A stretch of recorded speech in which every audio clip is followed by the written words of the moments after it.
Hello, my name is Dr. Colin Walsh. I'm an obstetrician and fetal medicine specialist, and I'm based in St Leonards in Sydney. And today I'd like to talk to you about the fetal morphology scan or fetal anatomy scan, which is really the most important ultrasound that all pregnant women should have and is recommended for women really throughout the world. And it's a very detailed ultrasound of the baby that we perform usually between 18 and 20 weeks of pregnancy. Most commonly, I see patients in my practice around 19 or 19 and a half weeks. And really, I think it's important for women who are pregnant, who are thinking of getting pregnant, to understand just how important this morphology scan is. So in my practice, I perform all the ultrasounds myself. So I probably see 10 or 12 women every week and perform the morphology scans. And of course, most of the time the scans are normal, but from time to time problems can show up. So this is really the opportunity in the pregnancy to do a thorough, detailed check of the baby's anatomy. Women may often have had an early anatomy scan done at 12 or 13 weeks, and that's good at looking at certain structures of the baby. But the level of detail that we see on the ultrasound with the technology that we have these days is far superior at 19 weeks. So we go right down through the baby from head to toe. The scan usually takes about 30 to 40 minutes. Depends how cooperative the baby is on the day. And we check the brain thoroughly, we check the face, we check the heart, all the major organs, the spine, the kidneys, the bladder, the arms, the legs. And 95% of the time, babies are completely normal. And about 5% of the time, and that's from a study that we published from my own practice a couple of years ago, about 5% of the time we find something out of the ordinary.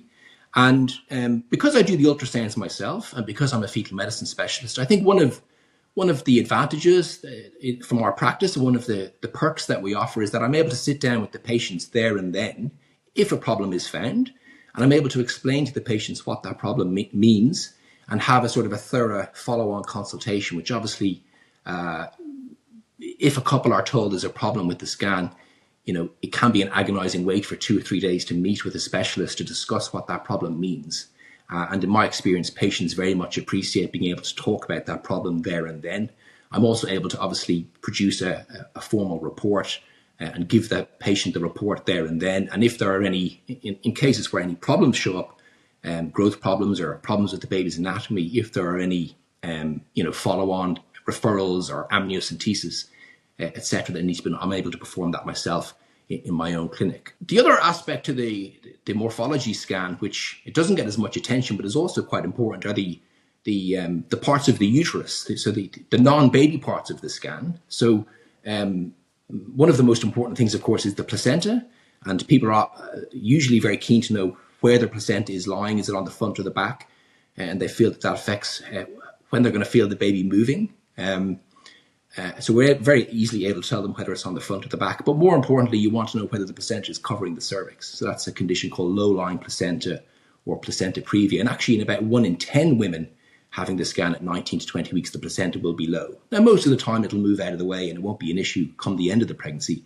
But it's still important to know there and then if it is low. The other aspect to the morphology scan, which is very important and has received a lot of focus in the last 5 to 10 years, is measuring a woman's cervix. So we know that the cervix, of course, is the neck of the womb. And if you're good at doing ultrasound, it's quite easy to measure a woman's cervix at the time of the 19-week scan. We know that women who have a short cervix at that scan are much more likely to have a premature birth. So if your cervix is short, there's about a 1 in 3 chance, in fact, that your baby is born prematurely. So there was a time in the distant past where we only measured the cervix on very high-risk patients. So women maybe who'd had a previous baby born prematurely, or women who'd had lots of surgeries to their cervix, or twin pregnancies, or other risk factors. But now, in fact, we realize that most babies who are born premature are born premature in women who have no risk factors. So in Australia, and Australia actually have been leading the way in this with some good research from Western Australia. In Australia, it's become very much the norm that all women having the morphology scan have their cervix checked. And about 1 in 100 women unexpectedly will have a short cervix. And importantly, if we pick it up, we're able to treat it. We can give the woman progesterone pessaries, which am able to give a prescription on the day, so there's no delay in treatment, and then arrange a follow-up scan in a week or 2 to check the cervix again. So, as I say, the 19 to 20 week morphology scan is extremely important. It's recommended in all pregnancies. Virtually all women have it. And I'm very happy to see patients for that scan, both low-risk patients and high-risk patients in my rooms at the North Shore Health Hub, just beside North Shore Private Hospital.